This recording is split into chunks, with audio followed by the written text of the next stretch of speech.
we welcome all of you to this distinguished forum, and the panel will be introduced by the moderator, who I'm honored to introduce, one of our leading Mississippi scientists, actually national scientists for this subject matter, Dr. Paul Mickle. Many of you know Dr. Mickle, but let me just refresh your memory that he is the co-executive director of the Northern Gulf Institute, the former chief scientist for the Department of Marine Resources, Mississippi Department of Marine Resources, and a professor at Mississippi State University, as well as his role with the Northern Gulf Institute. So it is my distinct honor and privilege to introduce you to Dr. Paul Mickle, who will moderate this forum. Dr. Mickle, where are you? There you are, okay.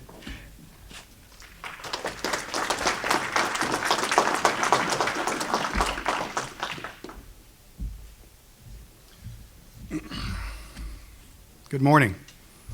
Thank you, Gerald. So like Gerald said, my name is Paul Mickle. I'm the co-director of the Northern Gulf Institute.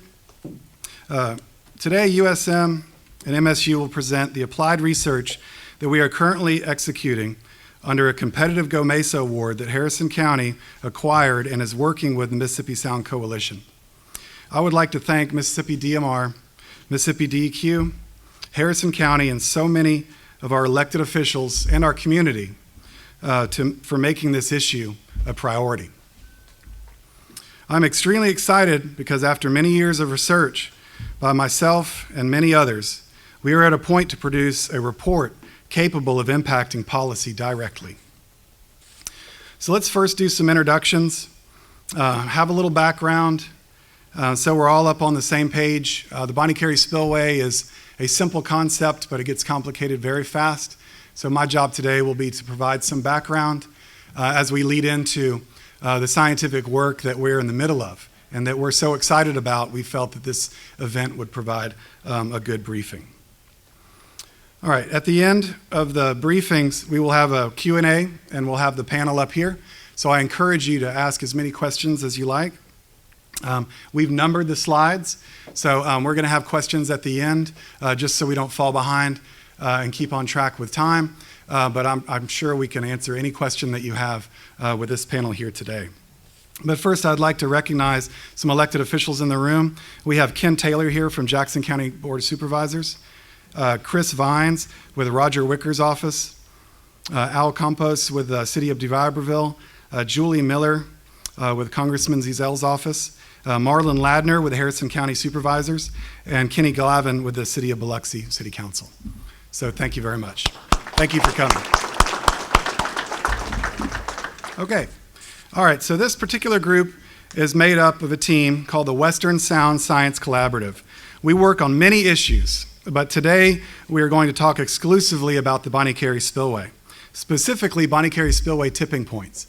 And tipping points is a term we've attached to this major effort because it's a simple concept of understanding if the Bonnet Carré Spillway has to open, because it needs to open to protect life and property of New Orleans, which we all love, but we want to be able to identify how much water starts to impact the aquatic organisms in the Mississippi Sound, impact our state waters, which it currently is doing in its operational procedures currently.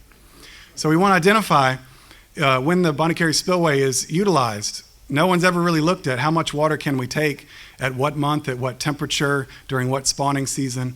So these are the things that we're looking at, and we want to produce and work with the Corps to try to identify a usable path forward for operations of the structure to protect life, property, and add ecological impacts. That's all we're doing. We're providing strong science to reduce risk and provide utilizing tools for the Corps to use to minimize or eliminate ecological impacts when opening the Bonnet Carré Spillway. We've seen openings in the past where impacts have been minimal or nil. So it is possible. It's been chance on operational procedures, but if we do good science, then we can provide those tools to provide confidence in the operational structures. So that's pretty much what we're going to produce here today and present and provide the briefing. I encourage questions very much at the end. I don't have a lot of talents, but I do have one really strong talent, being a professor.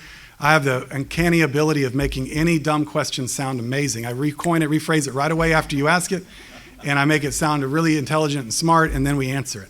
So please don't have any apprehensions about asking this.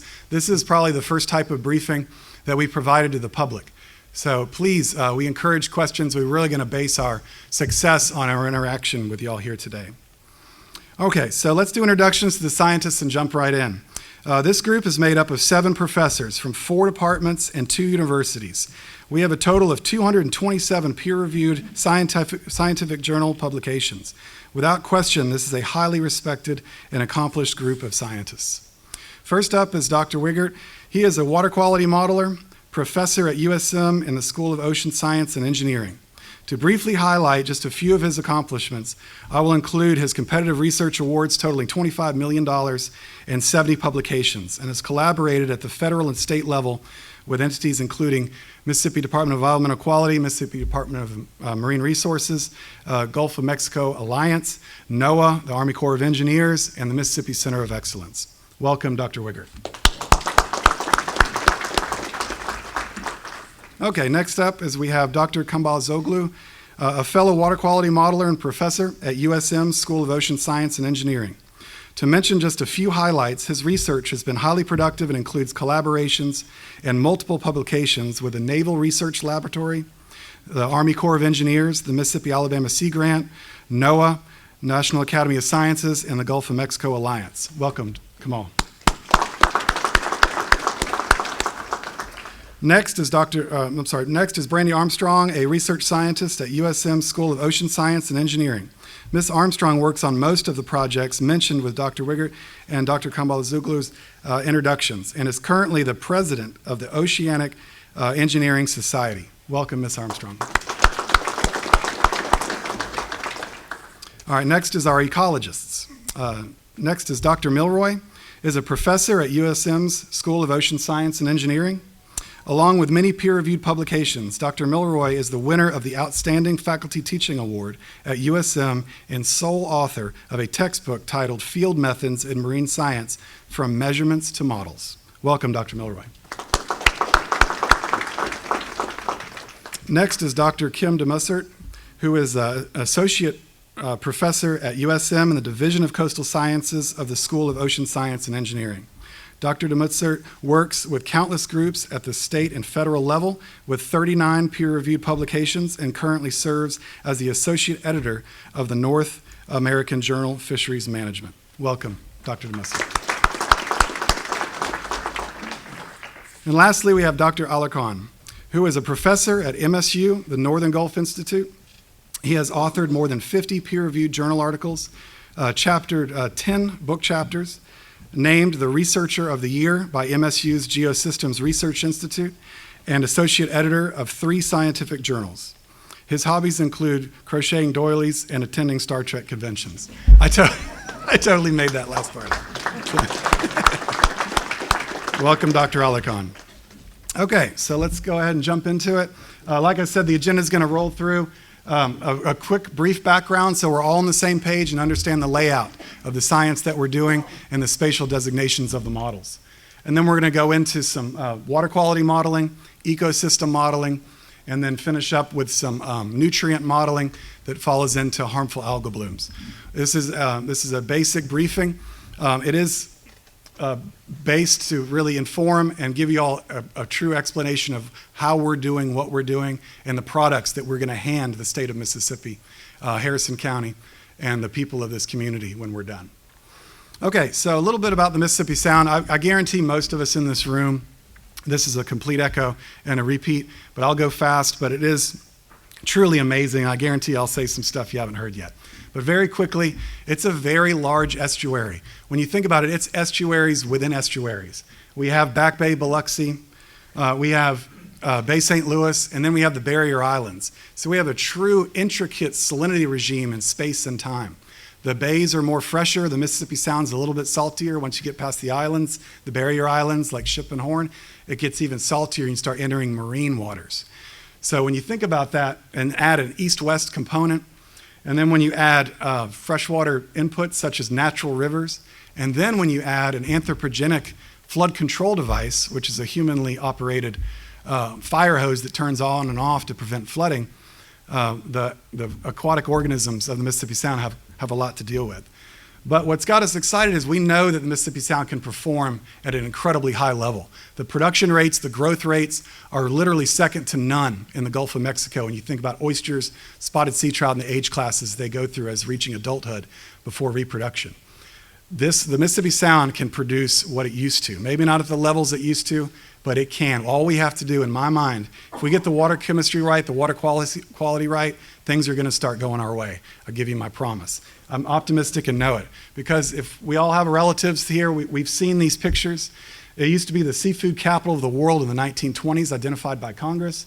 When you think about the production value at the Mississippi Sound, what it used to do, we just need to get back in that direction, and it comes down to water quality, which increases survival of young age classes of oysters and all sorts of different things. All right. I think I went one too far. Okay, so just very quickly, it's complicated because all these little red dots you're seeing are freshwater inputs coming from the terrestrial land, whether they be rivers or the flood control device of Bonnet Carré Spillway. This is a model that Dr. Wiggert's going to talk about. He actually designed it through it's called a Concord model through the Mississippi Center of Excellence. It's one of the most powerful models that we use, and we use it quite a bit to really understand how freshwater enters the Mississippi Sound and mixes. Freshwater doesn't like to mix with salt water, especially when it's cold. So when you think about the intricacies of having these models work and provide confident outputs. So when you think about all these different inputs all the way from Mobile Bay all the way to Louisiana, the Mississippi Sound does not stop at the state lines. We pretty much all know this. It's an ecological boundary, which goes from Mobile Bay over to Louisiana. So we're all in this fight. It's not just Mississippi, to try to understand and utilize performance features of the estuary itself. But the estuary struggles from all sorts of things. It struggles from freshwater diversions, which we're going to talk here today, the Bonnet Carré Spillway. It struggles from high nutrient levels, eutrophication. It struggles from storms. Everybody remember Katrina? Massive impacts on an ecological level. But it's a natural disturbance, and it will show that it bounced back even after Katrina. Erosion, you think about the barrier islands getting smaller every year, the erosion of our marshes. We have weak tides. The Mississippi, we only have about 2.5 foot tides. All the fishermen agree with me in this room. In the summertime, all we get is about 2.5 feet. When you think about it, Maine gets like 11 feet, really strong tides. That mixes the water up. That helps dissipate fresh water. We naturally have weak tides, which we can't do anything about. But again, it's something that water quality is an issue in our sound because of.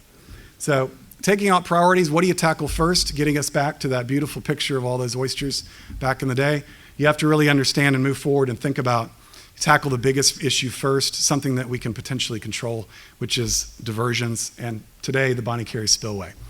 Probably all understand most about how this thing is operated, but again, it's poised above New Orleans. It's really built to understand and divert water when the Mississippi River reaches a certain level where it starts to make everyone nervous of flooding, the tops of the levees and things. So they open up the Bonnet Carré Spillway and protect life and property, and they've done it very well to this point.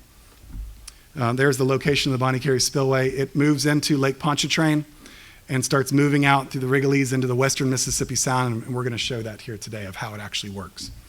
So impacts of the Bonnet Carré Spillway very quickly. You can see here's Katrina, just pretty much removed the oyster fleet. These are oyster landings on the left. Once about the 2011, we had a very large Bonnet Carré Spillway opening. That really took the guts really out of the oysters in the state of Mississippi. 2011 was the real turning point as far as biomass of oysters. And then we had openings in 16, 18. 2019 was a double opening, the largest amount of fresh water to come through that over the longest amount of time. And that was pretty much the end. We haven't had a measurable harvest of wild oysters since. And this right figure is what I like to throw in because it's a manuscript that we actually just submitted, but it shows this on the y-axis is variability. So the higher the number, the more variable from fresh and salt the needle's swinging. We know in the wintertime is our rainy season, the salinities are down.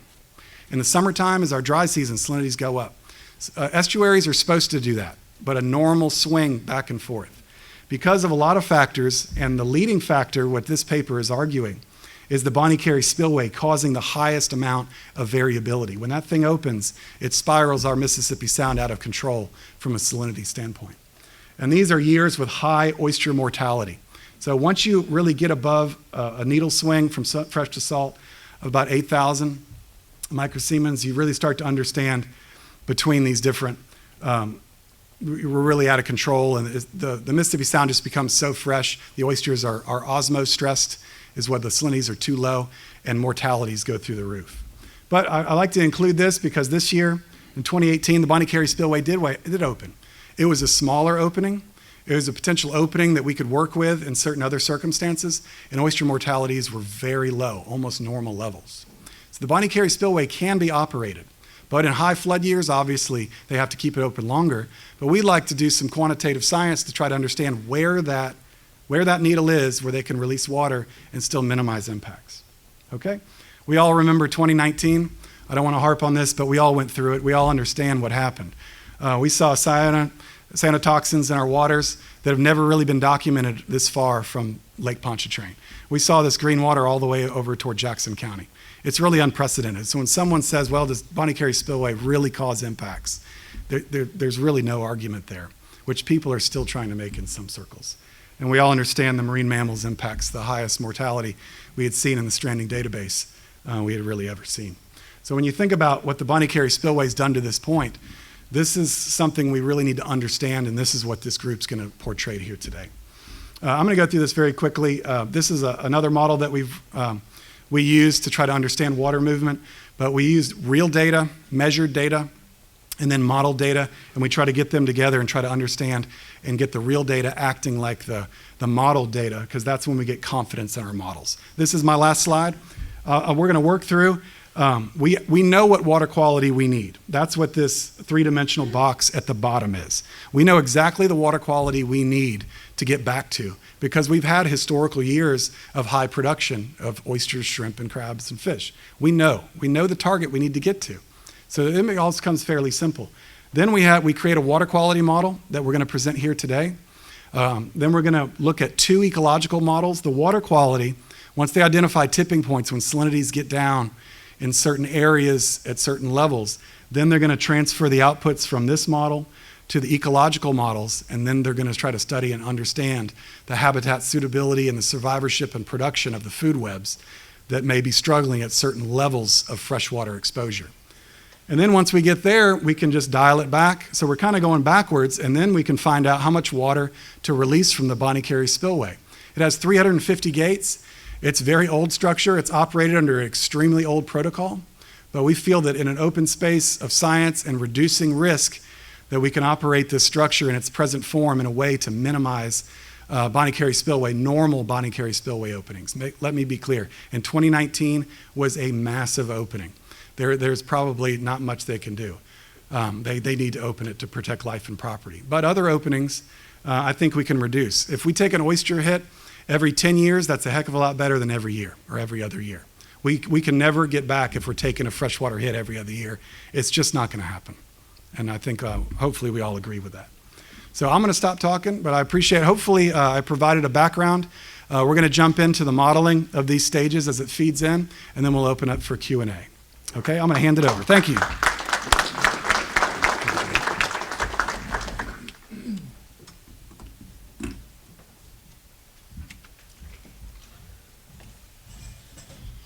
All right. So good morning, everyone. It's great to see you all here. And like Paul said, really look forward to sparking some conversation by the time we're done and addressing all the questions that may come to mind for you all. So what I'm going to present is sort of that backbone model effort that we have been doing, which then supports the work of Dr. Milroy and Dr. Mutzert. And so what we've got here is our team, myself, Brandy, and Kamal, who are sitting here. And so we're building that modeling effort. So what I want to describe is sort of the history of what we call it now is MSB Coast. It started out as a synthetic model to support our consortium, which came about as part of GOMRI, which came about because of Deepwater Horizon. So if you remember with Deepwater Horizon, you had that massive oil spill going on, and then The Gulf of Mexico Research Initiative was established with BP monies, and one of the consortia that were funded was the one we had at USM called Concord. So this map on the left is showing you kind of schematically how we were sampling. What's more maybe of interest is looking at sort of these plumes coming out here through what are representative of the barrier island passes, so those tidal inlets. And what you get is these freshwater plumes, and then what we can see as we go forward with the Bonnet Carré is how those exchanges with the Mississippi Sound and the inner shelf work. They get modified pretty drastically when the Bonnet Carré is open. And so what our model can do is sort of provide a recognition of that process and give you that hydrographic output that can then drive some further understanding of the ecological impacts. And so on the right, that schematic is basically giving you a sense for how this model works. So we have in the middle is the ocean model. The three things surrounding it are the atmospheric forcing that includes not only winds, but also, sun, the heat fluxes, evaporation, precipitation. On the lower right is the river inputs that we get from USGS gauge stations, and that map that Paul showed with all the red dots, all of the freshwater inputs at those dots come in through the USGS data. And then we have an outer boundary of the model that talks to the Gulf of Mexico, and we obtain that forcing that we need there from NavOceano. In their larger, forecast model for the Gulf of Mexico. So the next thing I'm going to show here, this is just a kind of captures the operation of the Bonnet Carré since its inception. When it was first designed, sort of the expectation was it would be operated every 10 years. And you can see over that first chunk of time highlighted by that box up at the top, that was panning out pretty well. Since after 2008, that has changed drastically. And so each one of these time series are lined up with when they occurred during the calendar year of all of the openings that we've had. And so you can kind of see on this axis how much cumulative water was released for each one of those. And the thing in terms of our focus right now is we've been looking a lot at the 2019 double opening, which was unprecedented. The other element here is that 3 years in a row we've had an opening, which is also unprecedented. And the last thing I'll mention here is that 2019 aggregate amount of water was effectively 6 Lake Pontchartrains in volume. So when you talk about releasing that much fresh water, it has to go somewhere. And so how that worked, this is what our model can provide sort of an understanding of that. So this next one, so before I start this, what this is going to be, and then Kamal and I are going to transition here while this is running. This is going to be an animation of the 2 openings of the Bonnet Carré in 2019. So you'll see, like with that Bonnet Carré, that tail off of Lake Pontchartrain is the input of the Bonnet Carré waters into the model system. And what you'll see over time is, it floods with this, there's a yellow, which is basically a tracer in the model. So there's going to be this yellow color that comes in, it fills up Lake Pontchartrain, and then it proceeds to progress all the way across the Mississippi Sound into the Bight as well, and it reaches Mobile Bay. We've got indication from the model that that's how far this extended. And the other thing I'll note that you will see as the animation runs is when the Bonnet Carré was closed before the second opening, you can see that dilution from Lake Maurepas of freshwater inputs. And you'll notice that if you pay attention, that the blue starts to reestablish, then the second opening happens, and once again, the whole lake turns yellow. And the one other thing I'll mention is what you'll see here is the progress of the Bonnet Carré water. When the thing we can tell with the model is when the Bonnet Carré opens, it's like poking a little bowl of jello. As soon as you start pushing there, the whole system starts to respond. And we can see in our model that the Pearl River plume within a day starts to adjust its trajectory because the Bonnet Carré is open and it can sense it. So I'll kick this off and hopefully, how does this work? There we go. All right, so now Kamal will take over and you guys can sort of watch this. And So the first filling up of yellow, you can see, and I'll let you take it from there. Thanks, Jerry. Thanks, Paul. And thank you all again for joining us today. So I'm going to start over the animation, if you don't mind. So what the model allows us to do, this is a numerical model. So this is a simulation, and we can do controlled experiments. And this is one of our controlled experiments. So basically what we do is we inject dye, Jerry said tracer, from the Bonnet Carré. And it just represents the water mass, the fresh water coming from the Bonnet Carré, affecting the whole system. So you can see now it filled out the entire Pontchartrain through Wrigley's and of course other passages. It makes its way to Lake Borgne and western Mississippi Sound. And what happens is over time, it has primarily it affects the western Mississippi Sound, but it will start affecting central to eastern Mississippi Sound as well. And also the fresh water coming from Bonnet Carré flow out to the shelf and also Chandelier Sound towards south. And you can see all that.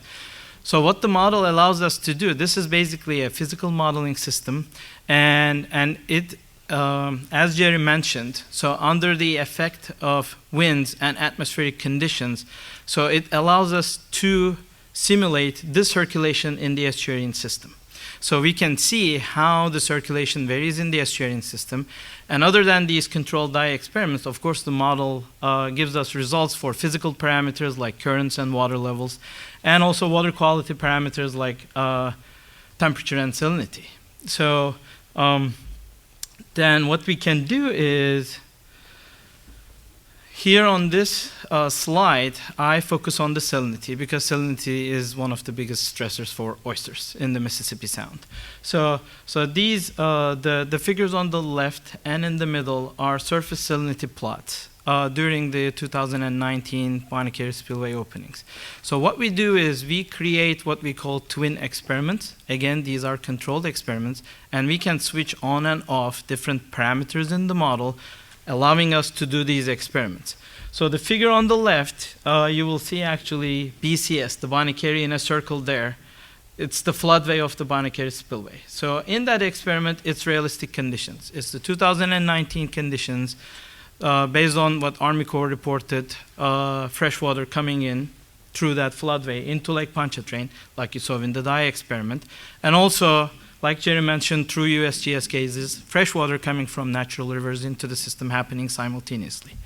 So we can generate that salinity map for the combined freshwater influence on the system, just like in reality. And then the middle plot is what I say, switching off the Bonnet Carré. So you will notice that on the south shore of Lake Pontchartrain, there's no Bonnet Carré Spillway floodway there in the middle plot. So that figure is basically, what if the Bonnet Carré was not opened at all in 2019? That means still fresh water coming in, of course, from natural rivers into the system, but that's just giving us an opportunity to see that what if scenario. And when you look at the difference in between, then we can isolate the effect of Bonnet Carré Spillway, because the difference in between is the influence of Bonnet Carré Spillway on the system. And you can see, that blue zone on the figure on the right. Basically, that is a zone because of the created because of the Bonnet Carré waters flowing into the system. That's a reduction in salinity over that area during March 2019. So basically, as Paul said earlier, what we do is we develop an integrated modeling framework. Dr. Milroy and Dr. Demotsert are going to talk about two other components of this integrated modeling framework. And there's a stream flow of information in between components of this framework. So our physical ocean model produces parameters, like I said, water quality parameters, temperature and salinity. We can provide that to Dr. Milroy for a habitat suitability index model analysis. And also we can provide information to Dr. Demotser's ecosystem model. So these models talk to each other. There's information exchange in between. But each one of those, produces different results, basically different parameters and predictions. So our modeling system with the physical parameters, also including a biogeochemical module in it, biogeochemical parameters, provided to the other models, and our model can help, as Paul mentioned earlier, create some tipping points in the Mississippi Sound, which are basically, determining thresholds and drastic conditions for oysters. So we can, from the physical modeling perspective, focus on the salinity, look at salinity values below 5 parts per thousand, let's say, affecting adult oysters or oyster larvae as well, and for extended periods of time, leading to either oyster mortality that could be predicted by Dr. Damatz's model, or reduced habitat suitability indices because of those reduced salinities. And I will let Dr. Milroy talk more about the HSI model.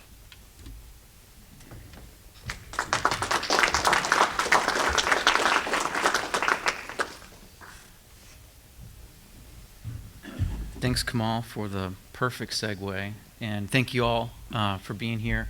I'm Dr. Scott Milroy. My side of the coin here is basically, as everybody's mentioned, is to look specifically at ecological modeling, how the oysters would actually perform under these circumstances, but from the perspective of their habitat rather than the organism itself. So when we talk about habitat suitability, we're looking at how the water quality parameters that the physical model is generating these pictures of how the Bonnet Carré is affecting temperature, how it's affecting salinity throughout the entire domain. We can use that to actually look at what impact does this have on the suitability of the habitat itself for oysters. And so within the habitat suitability model, the basic framework of it is that you can take any organism that you're interested in. In this case, we're looking at oysters, of course. And within the oysters, we're looking at 4 different age classes because, of course, the market-sized oysters are the ones that folks that's the target, is to basically maximize production of your sack-sized oysters. But of course, the life history of the oyster involves all these different age classes, and each one of them have different sensitivities to the environment. So some of them are more sensitive to temperature or salinity, or both at different stages of their life. And so within the habitat suitability framework, we actually look at the different sensitivities in these 4 different types of oysters: when they're larvae, when they're just settled as spat, when they're kind of the in-between phase in the seed size, and then of course when they've approached their market size as sack oysters. And as you can see in the trapezoidal graph here, is that essentially what you can do is these organisms have been studied for decades by hundreds upon hundreds of researchers all over Gulf of Mexico and across the eastern seaboard. And so their natural sensitivities to salinity and temperature are pretty well known and pretty well documented in the scientific literature. And so what we can do is we can look at those and say, let's kind of look at this from a bookend perspective. What are the lowest levels of salinity or temperature that's survivable? And what's the highest level of temperature and salinity that's survivable? And at the base of the trapezoid there are basically those ecological thresholds, or those environmental thresholds that we know that if salinity goes below the base of that value, or if it goes above it, that the oysters just simply can't survive over time. The kind of central portion of that trapezoid is basically the ideal zone, where we know what temperatures and salinities, kind of from this range to this range, we know that oysters really, really flourish in those kinds of those conditions. So that's kind of the idealized habitat. And of course, the angled sides of the trapezoid represent space where the oysters could survive, but it's suboptimal, right? So as we're kind of sliding down either side of that trapezoid, we're looking at values of temperature or salinity that may be survivable but not quite optimal. And what we can do is the area underneath the trapezoid represents kind of this ecological space, if you want to think about it that way, that's habitable by oysters. And then what we can do is we can kind of help visualize what that looks like by kind of creating these stoplight patterns to say, okay, the green zone is the range of temperature or salinity where oysters would really, really flourish. Yellow is kind of fair, where we're starting to see some warning. Red is they're not quite unsurvivable, but we're really, really in trouble here when we're looking at kind of poor suitability in the red zone. So by doing that, we can take the physical model outputs And I just basically pulled a couple of these just as an example. Looking at over the entire domain, we can take a look and say, okay, what is the temperature picture? So in the upper left, we're looking at the temperature variability throughout the entire system. This just happens to be average in the month of June. On the top right is a different picture of what the typical salinity pattern might look like. And then what we can do is we can take those temperatures, those variable temperatures and those variable salinities, and then run the habitat suitability model and basically come up with a picture that really shows a map of, you know, the green zone of what is habitable. In the bottom left, that would basically be a picture of everything that's in green. If oysters were only paying attention to temperature, these would be the regions where they would do well. On the bottom right, if they only paid attention to salinity, it's a very different picture, right? Where we see where the green zones are versus the yellow and the red. So we're looking at how these different organisms, in this case I was looking at spat because they tend to be the most sensitive of the settled oyster age classes. They're the most sensitive to environmental stressors. So they're kind of the canary in the coal mine for the settled oysters. And so the usefulness of this is that because we can divide the ecological model, or at least the habitat suitability modeling, between, hey, let's just look at temperature and see what the effects are, hey, let's just look at salinity and see what the effects are, we can tease out and understand those differences so that if we have a Bonnet Carré Spillway opening that's going to affect the western Mississippi Sound, and yes, it will affect the temperature fields a little bit, but by and large, what you're going to see as the main environmental stressor is going to be salinity. We can take a look and see how that salinity plume from the Bonnet Carré Spillway is going to change habitat suitability for the oysters throughout the entire system, but of course within the western Mississippi Sound, because typically that's, you know, as the water flows, as you were just shown, that's kind of where it feels at first. And then the usefulness is, beyond that is, of course, in reality, oysters experience the environment in its totality, right? So they're not just saying, oh, I'm only paying attention to temperature at this time and I'm only paying attention to salinity this time.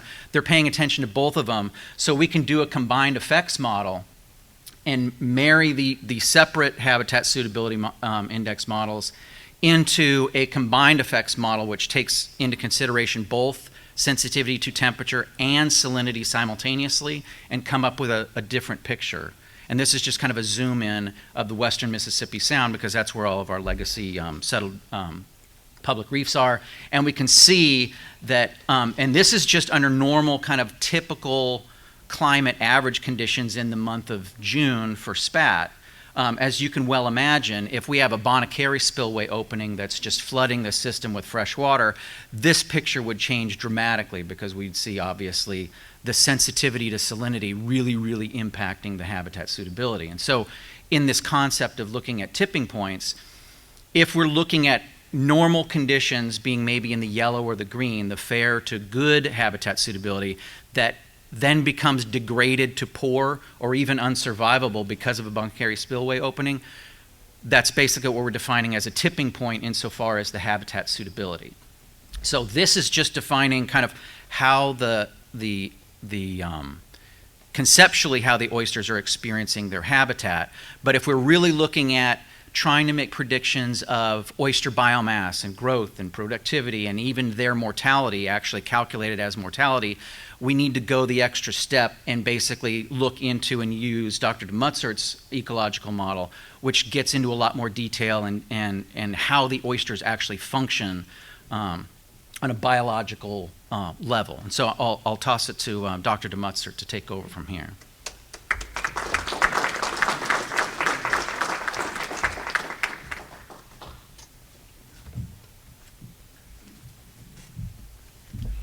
Great. Thank you, Scott, and thank you all for being here. So the model I'll be talking about is a marine ecosystem model. So at this point, we take all the information that I can get from the other models and actually model the populations of the oysters. So what is a marine ecosystem model? It's really a tool like any other model. In this one, we can evaluate the effects of any of the changes in the environment. So the salinity that we were just talking about, for example, on fish, shellfish, and also fisheries. So all that I include in my model. And again, at this point, it's the actual species that are modeled, and I look at biomass changes that occur, changes in survival mortality that occurs in response to these changes. There's predator-prey interactions in these models. If you look at this image, you see arrows between the groups. There's interactions between species because they consume each other, they compete with each other. I include those factors into my model. And then, most important here for this question, it includes the effects of the environment and water quality on these marine species. And really, again, for this project, we're interested in the oyster. So I'll have other species in there to more realistically simulate the environment, but we're really looking for, as far as output, at the oysters that are part of the ecosystem. So these research questions really bring together the presentations that you've seen so far, and these are basically our collective research questions. So what extent the freshwater inflow really significantly increases the mortality of eastern oysters in the Mississippi Sound? We've talked a lot about the dual opening in 2019. This was also a year with an unusual high amount of freshwater inflow. So we can, with these models, really look at would that extensive oyster mortality that we already know has indeed happened have been seen without the Bonnet Carré Spillway openings. What effect would those Bonnet Carré Spillway openings have under more average conditions or in a different year, like 2018? And then the tipping points question. So what that really means is at what point, and with the 2019 example again, during that dual opening, was the freshening too much for oysters? So we can, in a modeling world, we can dial it back and really see when that happens. So just to explain that a little bit further, why we use models to answer these questions. Because we can, once we pull this into what we call the virtual world with a computer model, we can isolate cause and effect. There's a lot going on in the Mississippi Sound. What is causing what, and when is it too much? We can control what's going on in this environment. We can, what Kamal also said, we can turn things on and off, like the Bonnet Carré Spillway. So if we want to know, did the Bonnet Carré openings cause the oyster mortality in 2019, or was that higher river inflow enough? We can turn that Bonnet Carré Spillway in the computer environment off and compare the oyster biomass and mortality that we have in those two situations. And again, at what point was that freshwater inflow too much for oysters?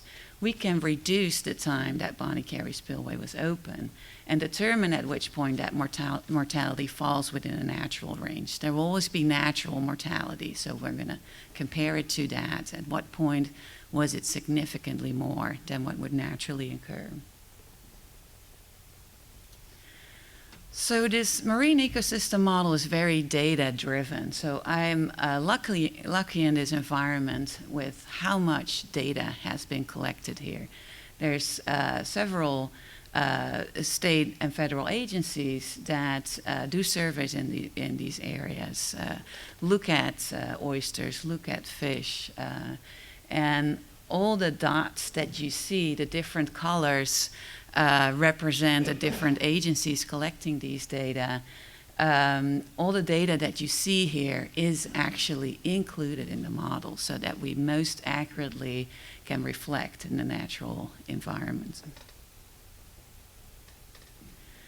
So again, this is kind of the talk where we pull everything together.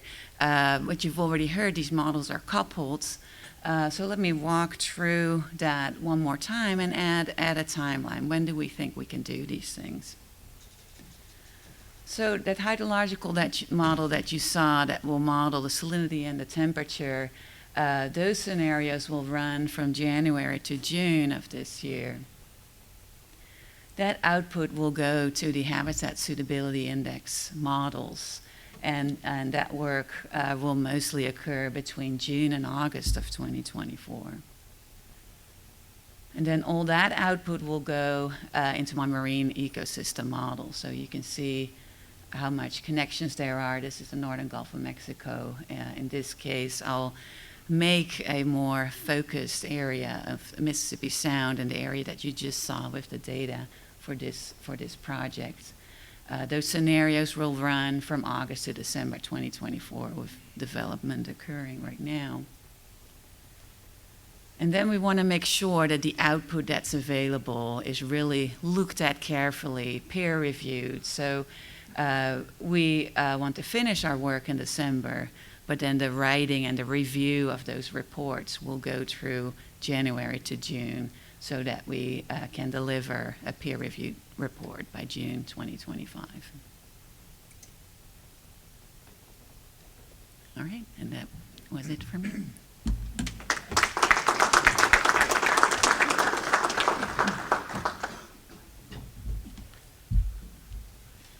So, thank you very much for coming. I am Vladimir Alarcón, and together with Paul Mikkel, we are developing a nutrient transport and algal growth model for the Mississippi Sound. Since we are building this model from the bottom up, currently we are analyzing historical observed nutrient data in the Mississippi Sound and the Mississippi River.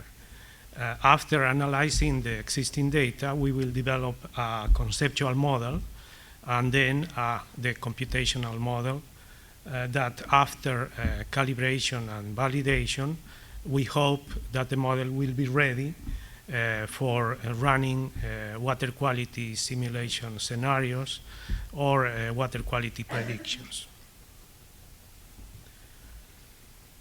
We will assess water quality following eutrophication criteria for estuaries. We will use chlorophyll A as an indicator of algal blooms, and total phosphorus and total nitrogen as indicators of nutrient enrichment. The criteria, the eutrophication criteria propose recommended maximum concentrations for those water quality parameters. We will also be looking at salinity ranges that are favorable for biological species. For example, according to the literature, tolerable limits of salinity for oysters range from 5 parts per trillion to 40 parts per trillion. We have analyzed, well, plotted water quality data from the USGS stations along the Mississippi Gulf Coast. As you can see, salinity in the stations along the Mississippi Gulf Coast are mostly within the tolerable range, although there are episodical salinity concentrations below 5 ppt, mostly at locations close to the coast. Total nitrogen concentrations are similar because most of the concentrations of total nitrogen are below the recommended maximum concentration of total nitrogen. Nevertheless, near the coast, there are episodical spikes of total nitrogen that reach 5 milligrams per liter, suggesting that there might be eutrophic conditions in the Mississippi Sound, especially close to the coast. With regards to total phosphorus, the Mississippi Sound has a problem with total phosphorus. Most of the stations along the Mississippi Gulf Coast showed that total phosphorus concentrations are above the recommended total phosphorus maximum concentration, especially in the locations that are close to the coast. Moreover, the two water quality stations that we looked at the Mississippi River reported total phosphorus concentration well above the recommended maximum concentrations. So this suggests that during a Bonnet Carré opening event, this excess phosphorus might be transported hydrodynamically to the Mississippi Gulf Coast. With regards to chlorophyll A concentration, that is an indicator of algal blooms, most of the chlorophyll A concentrations are below the threshold, the recommended threshold, although there are episodical chlorophyll A concentrations that also suggest that there are some issues with regards to algal or marine vegetation in the Mississippi Gulf Coast. In the Mississippi River, chlorophyll A is very low comparing to the recommended maximum concentration. So to see if there is an effect in the nutrient concentrations from the Bonnet Carré openings, we have looked at water quality data collected at the Mississippi Department of Environmental Quality stations along the Mississippi Gulf Coast. And we have also plotted in these 4 charts salinity at the top of the charts. The scale for salinity goes from 0 at the top, increasing downwards. But that's only for salinity. And repeat that again, if you don't mind. Yes, salinity is plotted with the reference of the vertical right axis, where 0 is the topmost horizontal line and increases downwards.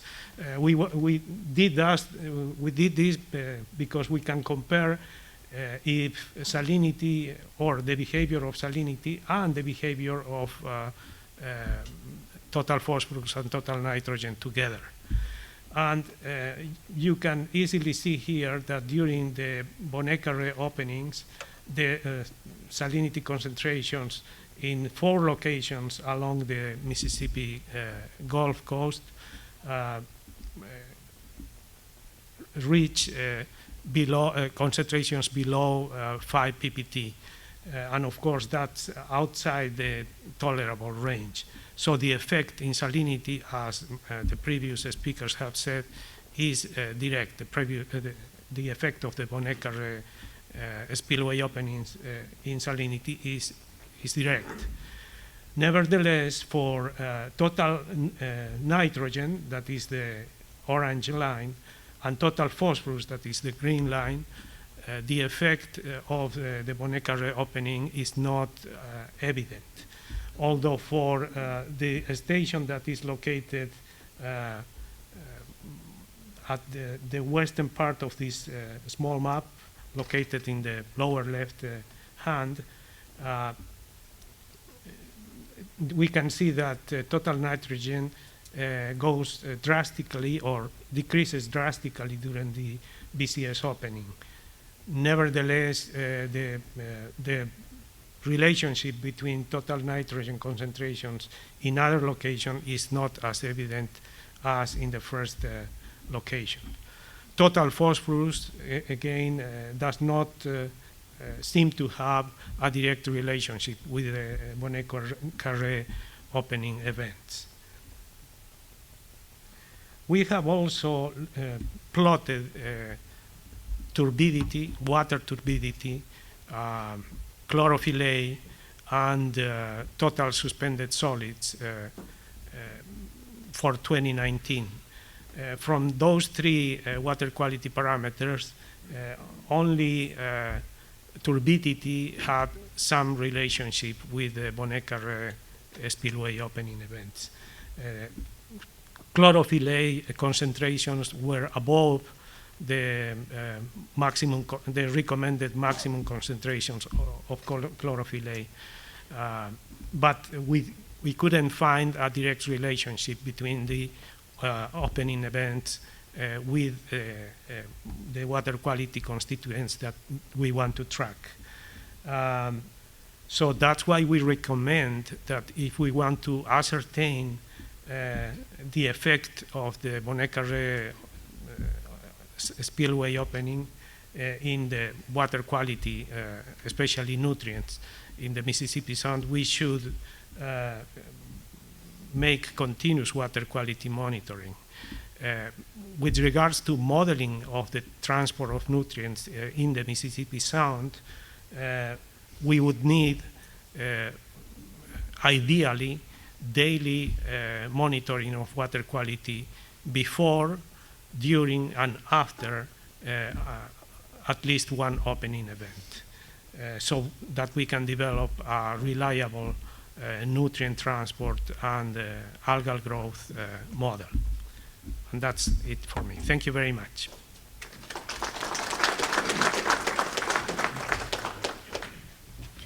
Yeah, so Vladimir is a really good example. So the previous models spoken before Vladimir are pretty much complete. They're built. They're like cars. You did exactly what Vladimir explained. You look at past openings. You understand how the water fluxes of certain parameters such as salinity, turbidity, total phosphorus, total nitrogen are affected in space and time during an opening, and then you start understanding and building the model to be able to produce other scenarios and other openings.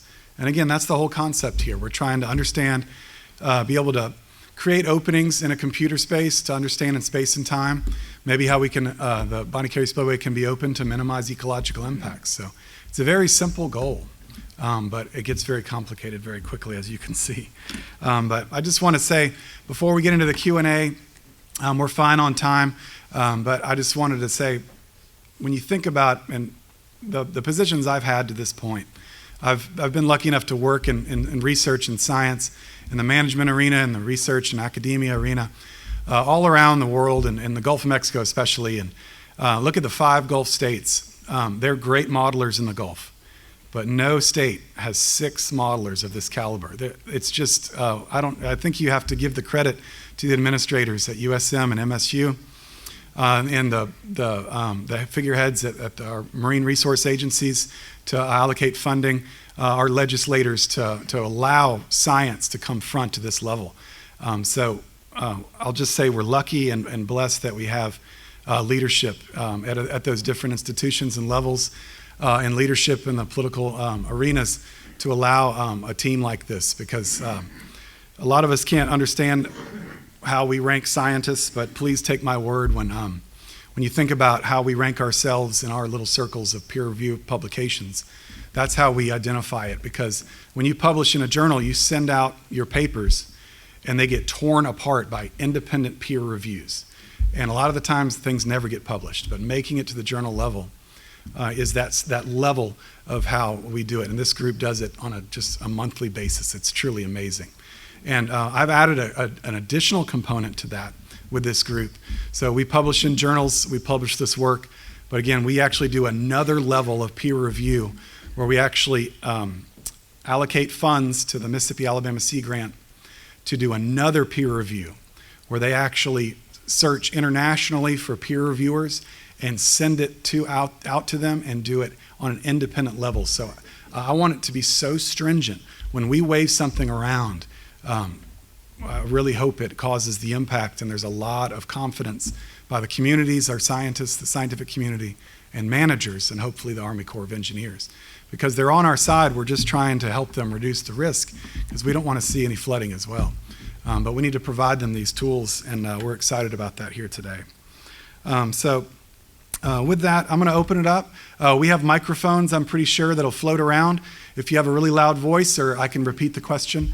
But I encourage you to ask questions, and we'll do our very best. I'm pretty sure we'll be able to answer them with this group here. But no question is out of bounds, so please open it up and let me know. Fire away. Marlon. Oh, in reference to your study there, it's obvious that there's no, in reference to your, is it on? It's on.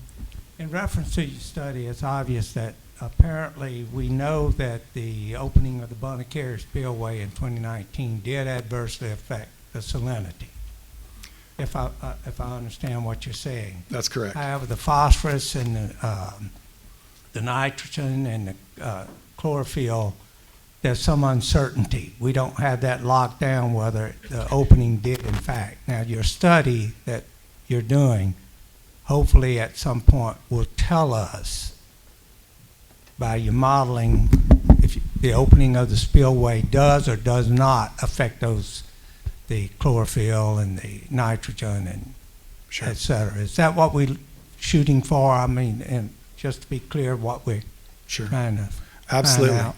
Yes, so that's a great question. The nutrient model is what we're calling it, is a little bit behind. The other models that were presented here today are a lot further along. So this one is being built, and nutrients are complicated because they cause the ecosystem to react. So understanding those thresholds of how much nutrients you need to cause a bloom and those things are difficult to do. Vladimir is one of the best around that can do it.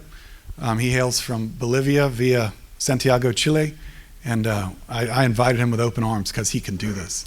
So this is one of his major goals here to focus in on. But yes, we're trying to understand, and 2019 was an extreme example to approach your question directly. And yes, we're trying to understand. So sometimes there's latency from when the nutrients are introduced into the Mississippi Sound, and then they cause a biological account. This is the physiochemical response. This is just pure total nitrogen, total phosphorus. We're trying to understand when it opens up, when the Bonnet Carré opens up, how it interacts and is read through the water quality stations in the Mississippi Sound. Did I leave anything out, Vladimir? Do you want to add anything? Yes, if you go one slide before, for example, here, if you look at the total phosphorus chart, Sure, go ahead. Just talk about it through all the screens. if you look at the total phosphorus chart, clearly total phosphorus in the Mississippi River is well above the maximum recommended concentration. So And that's bad or good? that's bad. Okay. That's bad. So it's excess phosphorus. When the Bonnet Carré opens, it is probable, we don't know yet, that this excess phosphorus will reach to the Mississippi Sound. It might, because the tracer simulations that Jerry and Kemal have shown show that an inorganic tracer gets to the Mississippi Sound. Nevertheless, phosphorus and nitrogen are a little bit more complicated than an inorganic tracer because they react within the water column. But since we have in the Mississippi River higher or greater total phosphorus concentration than the recommended limit, and if you see nitrogen, total nitrogen, it is also a little bit greater than the maximum total nitrogen recommended limit. So there might be transport from Lake Pontchartrain, well, Bonnet Carré, Mississippi River, to the Mississippi Sound. But we don't know that with certainty. Our model will, if it is calibrated and validated, will be able to tell us if that is happening. Thank you. So it's relating responses to the structure, the flood control structure. Marlon, thank you. Paul, I think one of the things Dr. Vladimir, that happened was the algae blooms started in Lake Pontchartrain. So the the concentration of phosphates and others measured in Lake Pontchartrain, because the blooms then travel through the Wrigley's into the Mississippi Sound. So that may be the key to, because if the Mississippi River has these large amounts of phosphates and nitrogen, naturally the blooms began in Lake Pontchartrain. Yes, we looked at the USGS stations that are in Lake Pontchartrain. Actually, I only could find one USGS station, and that station does not contain water quality data. So we were not able to take a look at the data collected maybe by some other agency in Lake Pontchartrain. But if there are algal blooms in Lake Pontchartrain, I think it is probable that those algal blooms would reach the Mississippi Sound, but we cannot prove that yet. You are aware that the spillway is leaking about 5,000 CFS every day, even as we're sitting and it's closed, and it goes up to 8,000 CFS. So there is certainly that amount of water coming into the Lake Pontchartrain. And for the last 5 years, we've been asking for a gauge at the Wrigley's. Every river, every diversion has a gauge that tells how much water, salinity, temperature. Has that been taken care of? I think the information that you are providing is very useful for us, because since we have not developed a conceptual model for the problem yet, we will include your observation in our modeling effort. Yes, Gerald. Paul, to follow up on Dr. Salongi's question and Marlon's, it's my understanding that the water gauges by the USGS and the gauges by MDEQ are not adequate really to form the basis, or at least not ideal, to form the basis of the data collection, including the point that Moby just made, additional gauges in Lake Pontchartrain. Mm-hmm. Could you speak, or could the panel speak to what gauges would be needed ideally, and that apparently involves USGS, which of course is a federal agency, and so forth. So if you could speak to that, please. Absolutely. So I'll start, and then I'll hand it over to the team. We're only as good as our models because the data feeds the models. If we don't understand the interactions of the parameters such as salinity, temperature, and nutrients in these different things, the models, the uncertainty goes up. So Gerald approached us about what data is needed to make things better. And this group identified locations and different parameters that are needed, and the Wrigley's, I think, ranked #1, to answer your question directly, Moby. And that location is really at the mouth of Pontchartrain. So on the other screens, it's pretty much right between Lake Bourne, which are those two smaller lakes to the south, kind of connected together, and then the larger lake, Lake Pontchartrain. So there's intermittent land there, and we really need to understand how the water moves out of Lake Pontchartrain into the Mississippi Sound out of Lake Bourne. So that's a heightened spatial location of the #1, I think, prioritized gauge station with parameters being measured such as water quality, temperature, salinity, conductivity, total phosphorus, total nitrogen, chlorophyll A, those things. So there is an effort currently underway to add that, but it's just so important to get those data and really to understand when you send a boat out and do it once a week or once a month, that's not all that informative to a model. You need continuous data every 30 minutes to catch the tide changes, to catch the wind changes that happen every afternoon. Continuous data, and that gets expensive. So it's not the easiest thing in the world. USGS is very good at what they do. I'll give them credit. They calibrate things. The data is extremely useful, and we're really here with our confidence, our statements here today because the majority of what USGS does. Does anybody else want to add to that of what's needed? Yeah, Jerry, use that mic, or you can take mine.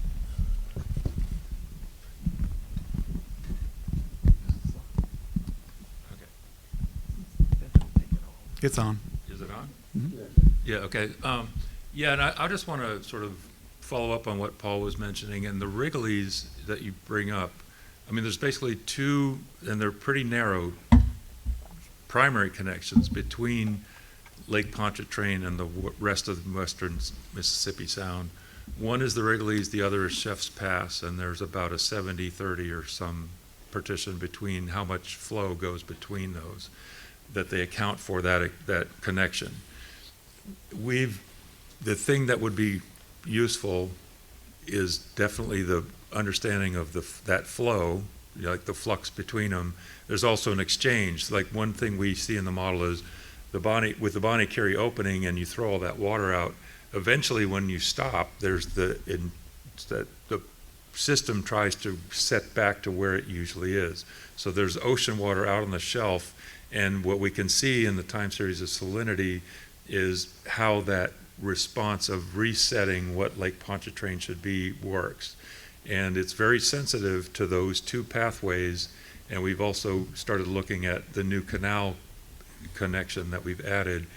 And the other part of it is getting very accurate information about the bathymetry, how deep are those channels, so that we can represent them correctly in the model.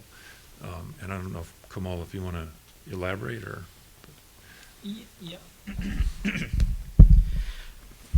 So I just want to add, because since harmful algal blooms were mentioned, on a separate project we collaborated with colleagues from NASA, and from satellite imagery they can detect algal blooms. They can see they saw a cyanobacteria bloom initiated in Lake Pontchartrain, and over time it got transported, basically through the Wrigley's into the Mississippi Sound, and that leads to beach closure. So that has very diverse impacts in our region. So what we can do is with our modeling system, we can use it as a tool to increase our understanding on how the actual physical parameters, currents and circulation, atmospherically driven circulation, actually led to the pathway of such an event, such a bloom event. And like Jerry mentioned, then all those passages in between Lake Pontchartrain and Lake Bourne and Mississippi Sound becomes critical, because they are allowing the passage of water from one estuarine water body to the other estuarine water body. Thank you. Yeah, Brandy. I wanted to go back to the idea of leakage. Right now, I have set up the model so that it can ingest leakage and put that into our forcing, but we don't have daily leakage values. So if we could get those daily leakage values, I could include that in the model, and I would love to get a hold of that data. I'd like to add something. There are 3 to 4 rivers, like the Amid, the Tangipahoa, and others, that come into Those are accounted for.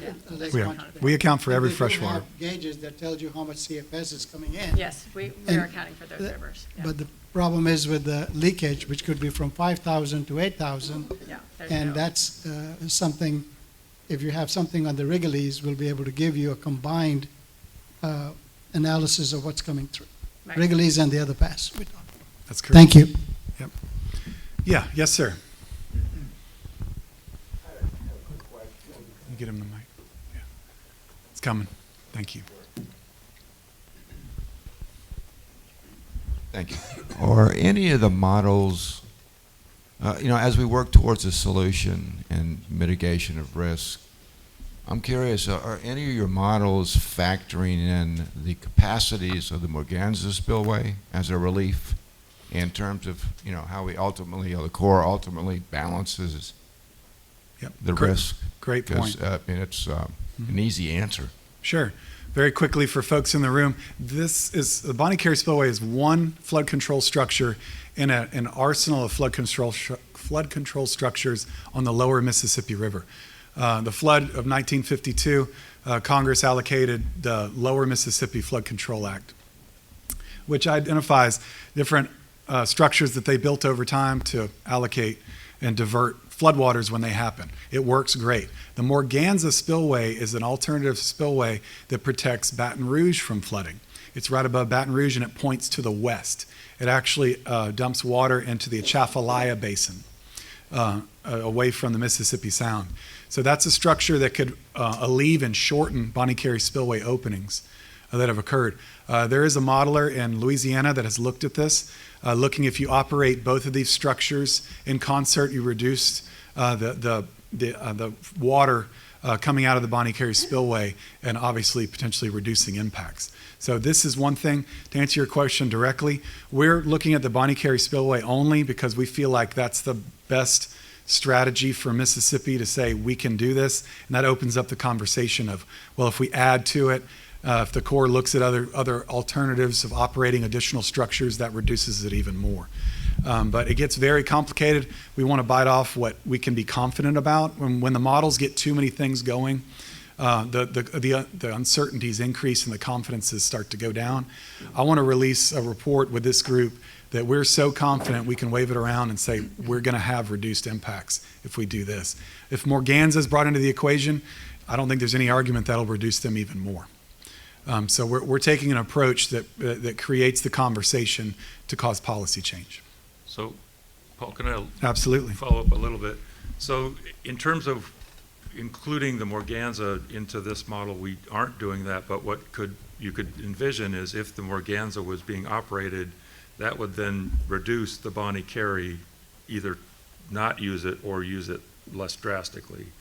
And so I think what would be good to consider as we're moving this forward is we're trying to sort of inject ecosystem impacts in the Sound need to be part of the overall concept of what we do when in terms of the Army Corps. And it could be they start to think about maybe Bonnet Carré and Morganza as a totality and whatever other, diversions could be used, that gets built into a broader holistic view of how do we do this to keep everybody safe. Yep. So And once we I think understand, that's the idea we're getting towards. exactly. Once we're confident in understanding how much fresh water we can actually take out of the Bonnet Carré, then the Morganza is just, it's part of that conversation. Whatever they do with Morganza, this state knows, the ecosystem Mississippi Sound knows what it can take. It knows its tipping point. And then we start working and all these conversations happen. Right. We got to understand what we can take. How many punches can we take? In 2019, was the mortality 95% higher of oysters? When you lose 95% of your total production in oysters, you're starting over. It takes 10 long years to get multiple age classes and oyster reefs back. We have to try to understand to not let that happen. Right. So, come on, please. Yeah, Marlon, you're next. And I don't mean to throw cold water on anything. That's all right. That's all that comes out. We definitely need this study and information, but the public needs to also understand, just because we get this and you can show where certain flows will adversely affect the Mississippi Sound and et cetera, there's no guarantee that the Corps is going to act None. on this information, and I think that's where the public comes in. The pressure and the efforts of the public on the Corps to get this. So don't misunderstand. We get this information, and this information is vital and critical to our efforts to save the Sound. But there's no guarantee that the Corps is going to take this information and do what we think needs to be done. But we will, and I think that's the purpose behind Save the Sound. We will continue to monitor and if lack of a better word, pressure the Corps to do what it needs to be done to protect our Sound. Now, we're not out to flood New Orleans.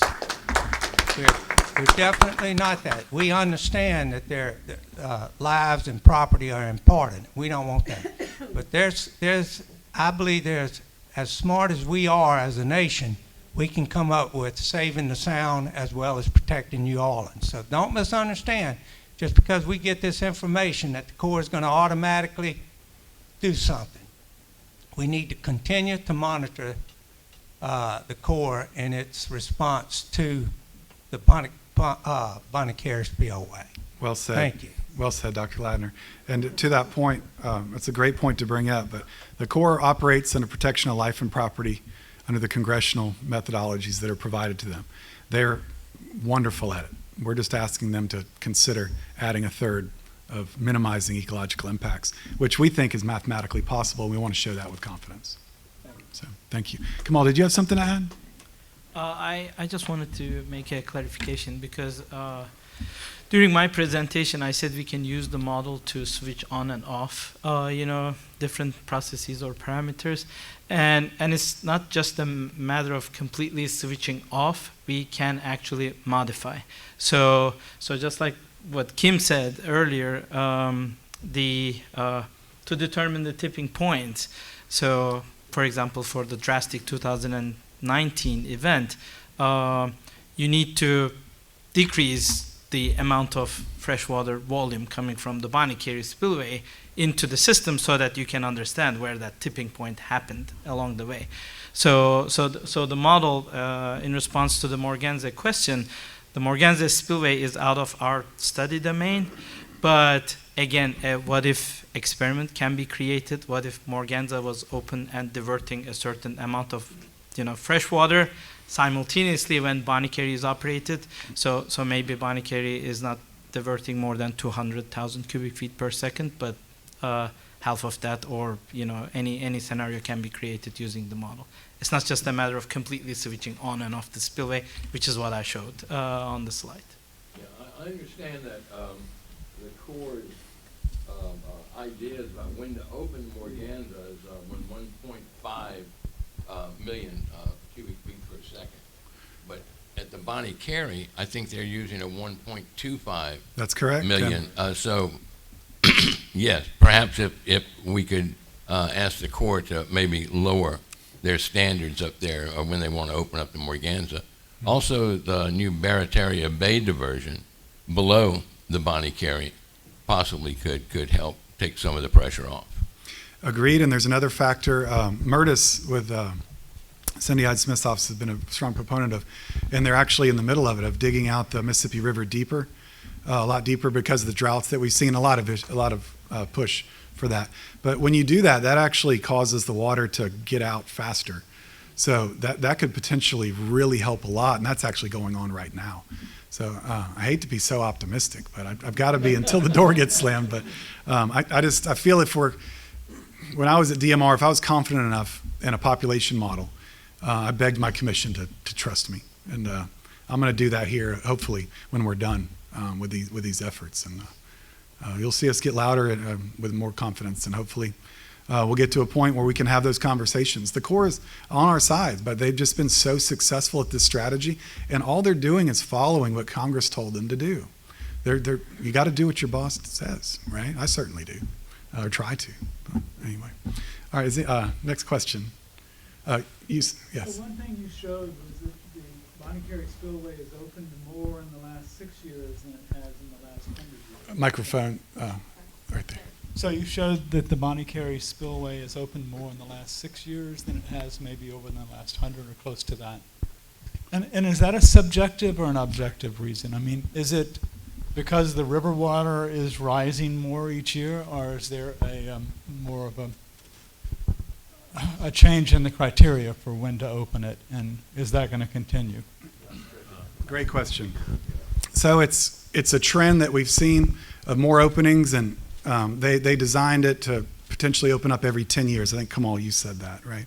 Oh, Jerry, you said that. Jerry, do you want to take this one? Well, I guess what I would say is I'm not aware that they've changed their operational strategy. So I think it's response to the set strategy within the recent times. It's triggered the openings because of that strategy. But that strategy, as far as I know, hasn't changed since the Bonnet Carré was first implemented back in the 30s. Someone else may know this, like Paul may know this better. At the South Pass between that time? Sorry, can you say it again? Less dredging at the South Pass of the Mississippi River. It silted up quite a bit. and the dredging in the South Pass had ceased Mhm. in that time frame, which might have backed up the water north in the Mississippi River. The dredging of the mouth of the Mississippi River at the South Pass had Right. ceased for quite some time. I believe it is being started, It is. redredged now, which hopefully is the solution to ease pressure throughout the rest of the river with more flow Mhm. out, right? But That's correct. anyway. Yeah. Yeah. So when you think about the dynamics of more openings in smaller amount of time, biologically that's a nightmare because we have the ability to rebound with oysters. But when you think about what's happened, what the Corps has to account for in the opening and the closing, they have to project how high the river's going to get. They have to account for those spring fronts that we see coming. They're really starting now. Those big lines of storms that come across our country in the spring, those dump an incredible amount of rain, and then they cause north wind to come right after them, right? It gets cold after those come through. And then there's snow melt. The Mississippi River goes up to Canada, y'all. The drainage is amazing. So the Corps is very good at this. But when they start seeing snow melt happening sooner, more rainfall on a continental scale, I call ours localized rainfall. Coastal drainages, our Pascagoula, our Pearl, they get high and flood, right? We see it on the news. We have family members affected by it. The Mississippi River is a continental drainage. It's massive. It takes a month to go back down. It's really amazing. Actually, 6 weeks to actually go back down. So the Corps has to account for all these things. And when we have openings this often, they just get more and more conservative in the operational procedures. Yes, Chair. So, Dr. Mickle, to that last point, and to Dr. Wiggert, it's my understanding that NOAA is predicting that precipitation will increase in the Mississippi River Basin, the 31 states, 2 Canadian provinces, will increase over the next 15 years. So in doing the modeling, I mean, in addition to all the other factors that we just talked about, Morganza, on dredging and so forth, are you going to take into account increased rainfall, at least the prediction of it, in the kind of scenarios? What if the rainfall does continue to increase? How does that affect the volume? And I know it's very complicated about how it gets from the Rockies all the way down to the mouth. But nevertheless, I mean, is that a factor that can be plugged into these models? I'll take a swing at this. If I answer it wrong, I apologize. But anyway, I'll let Jerry take it on. But the Bonnet Carré, it's 1 point. So when we build a boundary condition, it's just turning on a faucet off and on. So all the rain, what the river level's up, we can just open it up sooner and larger to account for exactly what you said of rainfall and more in certain parts of the areas and of the country and the drainage and things like that. So we account for it, but it's a point source boundary condition of the spillway itself. Jerry? Yeah, I think this would be more of a, like what you're describing would be, we need to be looking at it from that aggregate rainfall input. And the way the model is set up right now, it's just, like Paul said, is basically how that spigot of the Bonnet Carré flowing in the Pontchartrain. That's what we're examining. But how that would operate would be a result of if there is increased river flow because of increased precipitation across North America, that'll flow in at that point. But right now we don't have the team, that part of a team where we're really looking more terrestrially at sources, we don't have now. If we could add it or build that in as a help project further about how the operation might have to be adjusted because of future conditions.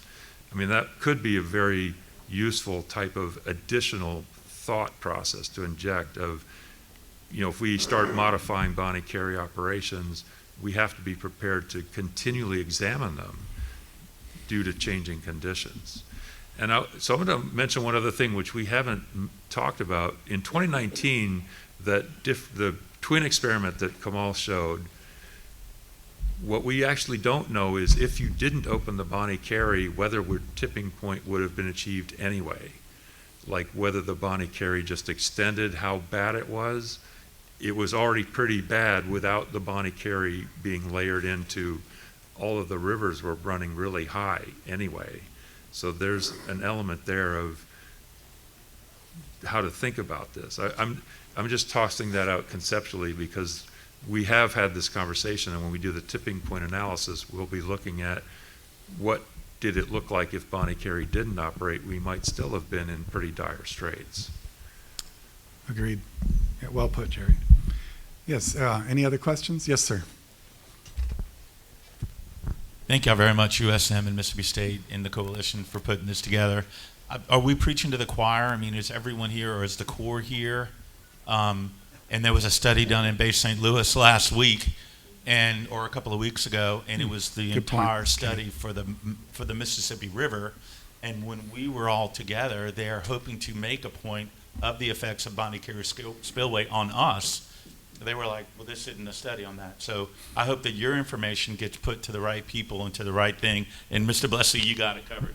Well, if I may, Paul, I'll just jump in and answer this question. I'm sure. Oh, you may. did. It's your event. But the meeting you're talking about, the Mississippi, the Corps of Engineers, it was directed by Congress to do a lower Mississippi River comprehensive management study over the next 5 years. That was commissioned last year, and it has begun, and the Bay St. Louis meeting was the first one in Mississippi, and we had people there. I raise that because when we went to the legislature last year to ask for the GOMESA money to hire this magnificent team of scientists, it was in anticipation of being able to get your report in 2025 to present during that 5-year study, among other reports. So yes, the Corps is listening, but to Marlon's point, will they change anything? Ultimately, we'll find out in maybe 5 years. We don't want to wait that long, but the Congress is going to have to change the law, I think, based on this information to say the Corps must look not just at flood protection, which we all want them to do, and they do well, but also at the ecological impact, and that's what we're presenting. So hopefully it will make a difference. I believe it will. Yeah, thank you. Thank you, Gerald. Yeah. Yes, sir. Microphone coming. Will the slides and maybe the presentation be available to the public, to us? I think that's a Gerald question. Yes. It would be, yes, it would be available on the public. Would it be on the website, Gerald? Yes. On the Mississippi Sound Coalition website. The website will be up within a few days. I'll say that, yeah. So the website will be up in the next few days. I recommend the QR code on the table so you can register and get the email updates, and you can receive all the information presented here today through that. Yes? Yes, you commented on how Microphone coming. You'd commented on how the fresh water from the local rivers like the Pearl and Pascagoula that are not part of the Mississippi River have an impact on the sound, and you're taking that into consideration. What is the content of those local rivers of like phosphorus and nitrogen and so forth compared to the Mississippi River? You know, and the impact of those factors in those rivers. Yeah, I think Kamal and Vladimir are the ones that are going to try to understand those dynamics of coastal inputs of nutrients and then continental inputs. Everybody understands when I say continental, I mean Mississippi River and then our little rivers, because our rivers are really small compared to the Mississippi River. Do y'all want to add to that? On a separate project, we are particularly looking at the Pearl River and the lower Pearl River floodplain, I should say.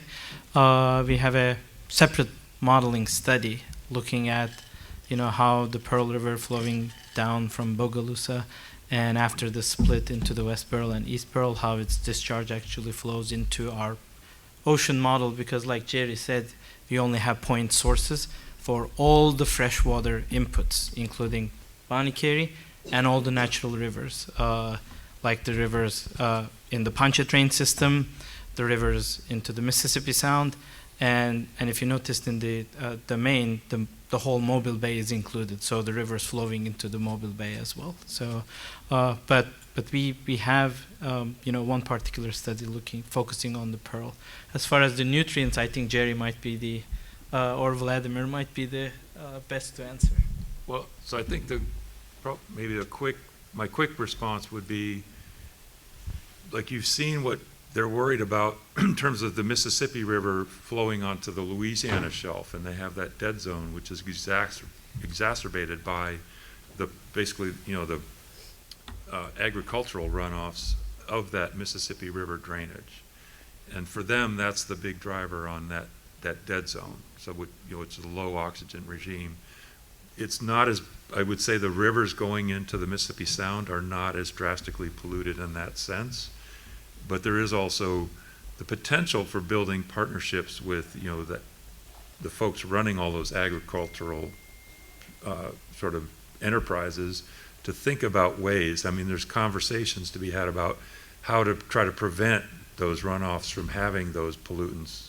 And they're not really pollutants, they're just like too much nitrogen and phosphorus drives productivity, which then skews the eutrophication term that was tossed around. That's that process, is too much nutrients coming in, it kind of tips the ecosystem in a way that isn't really beneficial. And that's a direct result of runoff from these agricultural processes. Well done. Yes, sir, over there. Mike Cumming. There you go.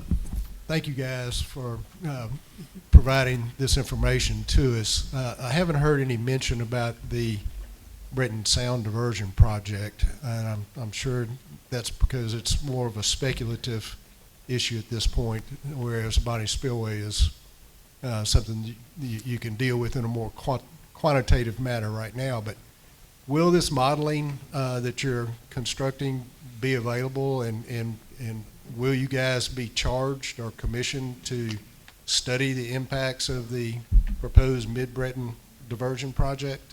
Yes, sir. So the Mid-Breton Sound is a sediment diversion structure that the state of Louisiana is trying to build back their marshes. It's actually south of New Orleans. Louisiana is losing massive amounts of marsh by the day. I think most of us know that. So they're trying to build back their marshes. It's a very valiant approach. There's potential because they're using fresh water to transport the sediment out of the Mississippi River. There could be potentials of fresh water entering the Mississippi Sound. So this group actually looked at that, and they've completed that. It's done. And the report can be found on the Mississippi Department of Marine Resources website from the water quality perspective of that work. To be honest, we were asked to look at it. I was skeptical because it's so far south, and it's a much smaller structure than the Bonnet Carré Spillway. I kind of went in biased, which scientists should never do. But I have to admit, I went in biased saying that, well, let's just run a scenario that's unrealistic. Let's run it at 75,000 CFS for the whole year. Just that could never happen. The Mississippi River never runs high enough to have the structure take that much water if it were ever built. And so we ran an unrealistic scenario. We saw some impacts. Then we started running more realistic scenarios. We saw some impacts. So that report's complete. But yes, we didn't have enough time to jump into those things. We wanted this to be a Bonnet Carré Spillway event because this is the work that we're doing. But to answer your question, yes, it's complete. Yes, these models were used to do it. And yes, there were impacts on a spatial and timeless scale. Yes. If I may just add to the answer that you questioned, we, the Sound Coalition, are asking the Mississippi Legislature for an additional appropriation of Go Mesa money in this year so that we can do scientific studies that relate to the Mid-Breton as well as Morganza and others. In other words, there's a finite amount of money for this study. Y'all are doing a great job, but I think in fairness to this panel, they haven't been commissioned and yet to answer that question fully. They did do a great study last year, as Paul mentioned, but y'all can help us by encouraging our legislators to appropriate more money. We'd have to have another competitive round for an additional study, but we think that would be very important to the overall picture that the Lower Mississippi River Comprehensive Management Study of the Corps they're looking at.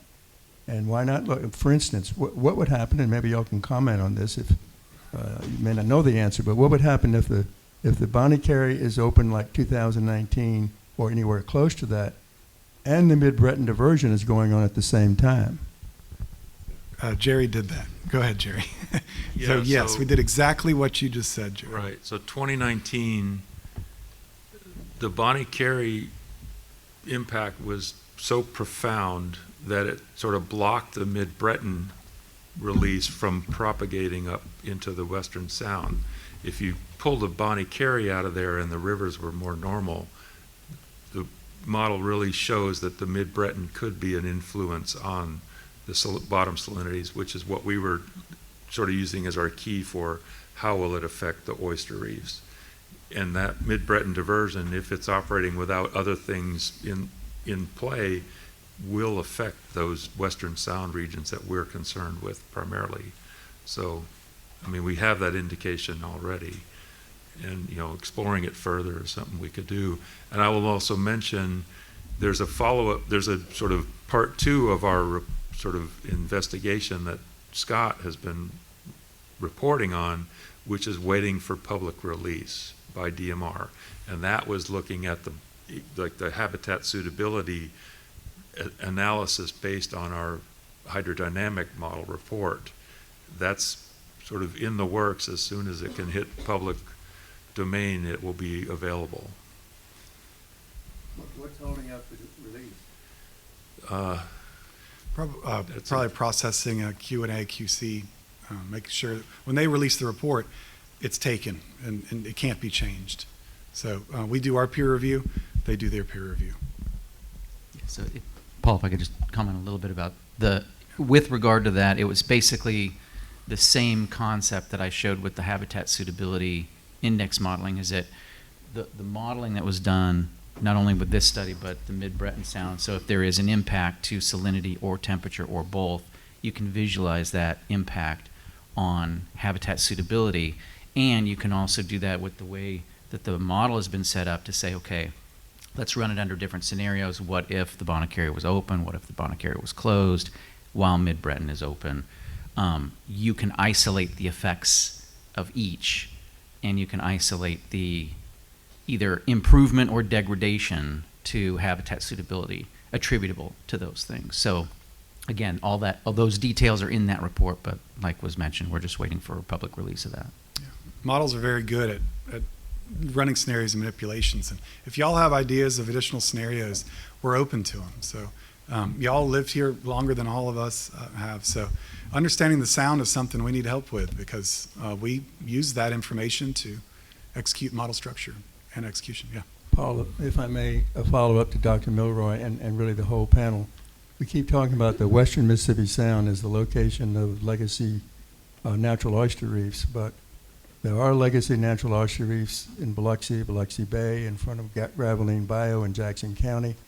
Now, they have been diminished over the years by many factors as well, but when we're talking about studying the Mississippi Sound and oyster mortality, are we confident that you're going to be looking at not just the Western Sound, but all the way to Mobile Bay, with regard not just to oyster mortality and those reefs, which in theory could be brought back? The DMR spent a lot of money already on south of Deer Island doing an aquaculture reef, which is, you know, a little different, but it's doing very well.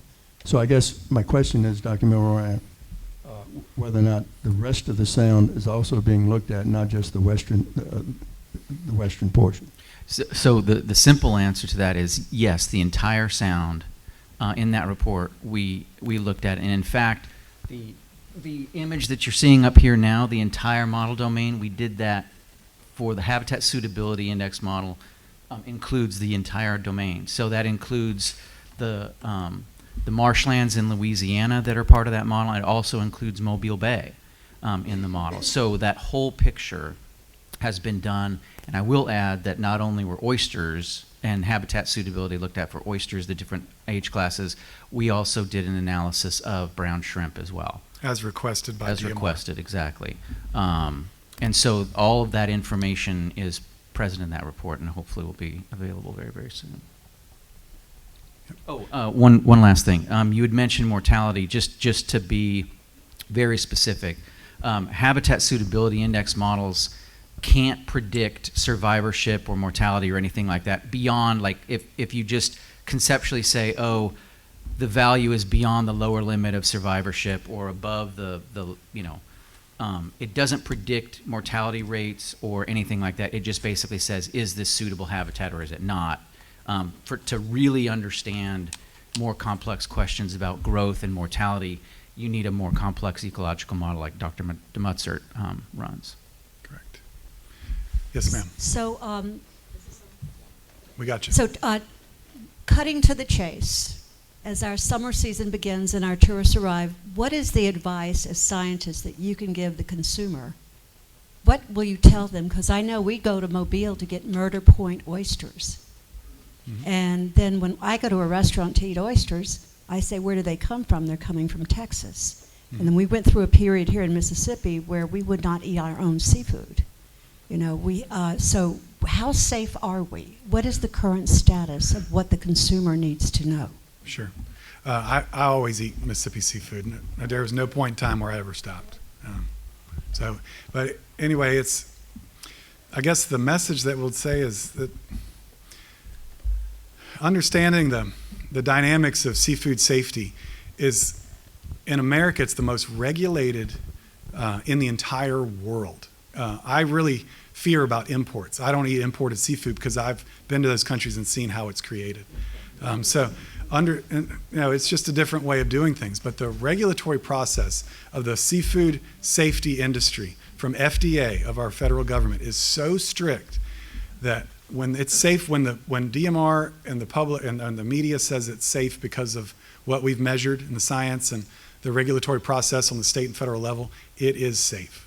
It's going outside of our country where that message changes.